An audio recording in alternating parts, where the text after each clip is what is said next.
the fraction of particles with insufficient energy.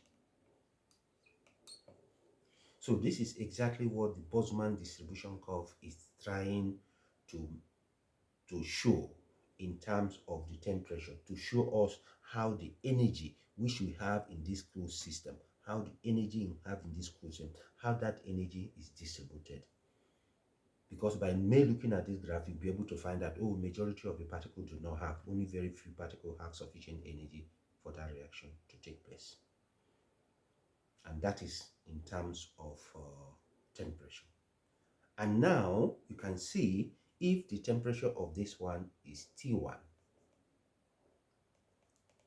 If the temperature of this one is T1, you can see that if I may try to illustrate it very well. Let's say, for example, that the graph I've plotted, let's say it looks like this. Just bear with me. I'm trying to illustrate it. Let's say it looks like this.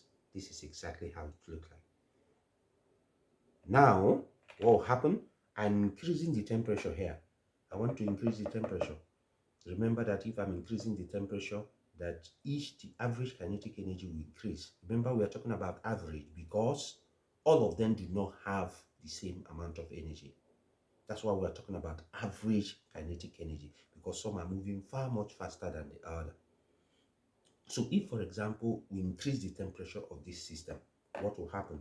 If we increase the temperature of this system, you will see that if we increase the temperature of this system, we will have something like this. Remember that I'm supposed to draw the T2 in another graph, but because I want to compare that T2 and T1, that's why I'm drawing it on the same graph. Remember, it's a different graph altogether. I can draw it here, but if I draw it here, you know what will happen?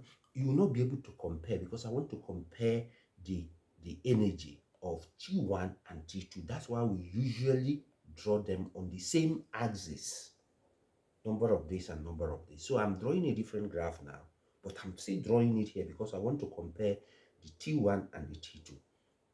So if I do it like that, you will see I will get something. If I draw it here at a higher temperature, remember, I'm increasing the temperature now. At a higher temperature, you will see that it will still start at the origin, but you will notice that the shape of the graph will change. The shape of the graph will change, and this one represent T2.